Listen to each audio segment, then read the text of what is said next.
Most of the time, the kind of life we see footballers live makes us think that they might as well live above the law. You know, it's rare to hear about a football player getting into some kind of trouble that is punishable under the law.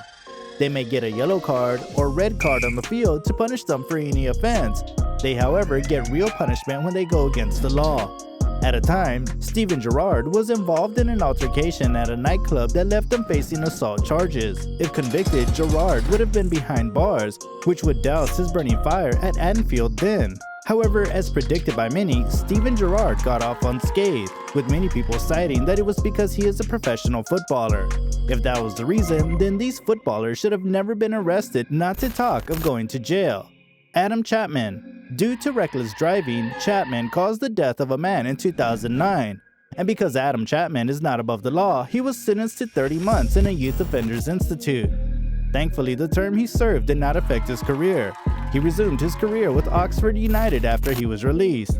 James Cotterill. In a twist to the usual, Cotterill was jailed for something he did on the pitch. In a 2006 FA Cup match, while playing for Barrow, Cotterill punched Sean Rigg of Bristol Rovers. The shot left Rigg with a double fracture of the jaw, forcing him to eat with a teaspoon and drink through a straw. What damage! After the incident was seen on Match of the Day that night in England, Cotterill was banned from all football by the English FA until March of 2007. In addition, Cotterill was sentenced to 4 months in prison after pleading guilty to grievous bodily harm. Even when he was released from jail, he was put on house arrest, forcing him to wear an ankle bracelet around his home. All of these just to remind Cotterill that a football pitch is different from a boxing ring. Ian Wright. Wright simply thought he could get away with something totally avoidable. Probably because he is a known footballer, he expected that he would be exempted from some laws, but he was wrong. At one point in time, Wright owned 2 cars but decided not to pay his insurance or taxes on the 2 automobiles. While it worked out dandy for a while, eventually the government found him out and he was arrested and sentenced to 14 days in prison for his actions, or lack thereof. Stig Tofting. He was quite successful in his career while in Germany, after which he moved his career to the Premier League's Bolton Wanderers, where he would get into trouble. In a celebration with his teammates following the 2002 World Cup, Tofting headbutted the owner of a restaurant in Copenhagen. Do you misbehave when you are too happy? After the trial, Tofting was convicted for assault and sentenced to 4 months in prison. Following his conviction, his contract at Bolton was reduced until the end of 2003, and he finished the 2003 campaigns serving his prison sentence. Peter Swan. Peter Swan was one of the greatest players that Sheffield would ever have. Unfortunately, he will not be remembered for that.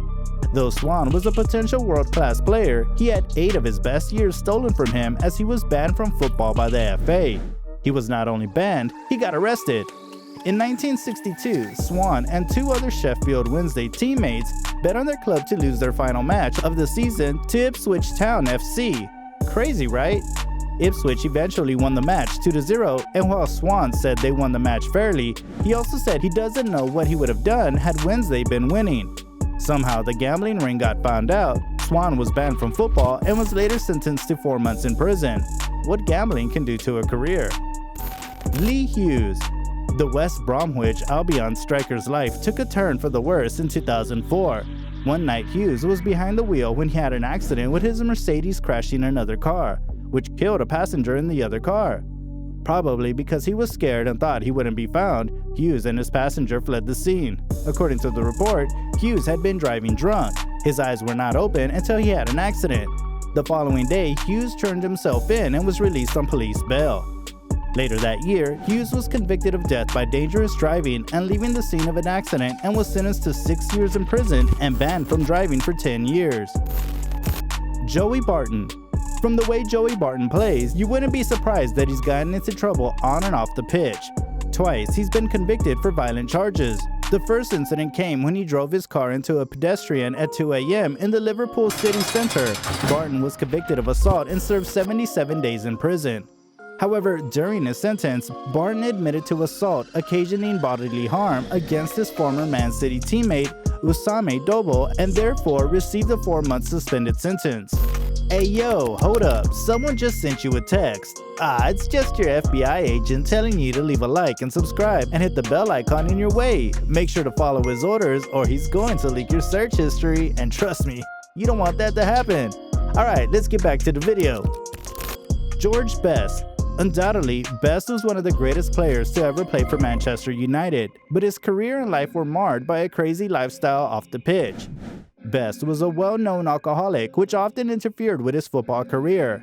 In 1984, Best's life began hitting rock bottom, as he was convicted of drunk driving, assaulting a police officer, and failing to answer bail, and thus spent some time in jail. Best's crazy lifestyle got the best of him though, as his alcoholism did catch up to him, leading to his death in 2005 at the age of 59. Duncan Ferguson. In Liverpool, Duncan Ferguson may be fondly remembered for leading Everton to their 1995 FA Cup victory over Manchester United, and for helping them navigate through the qualifying stages of the 2006 UEFA Champions League. However, off the field, Ferguson had a lot of legal problems, including 4 assault charges.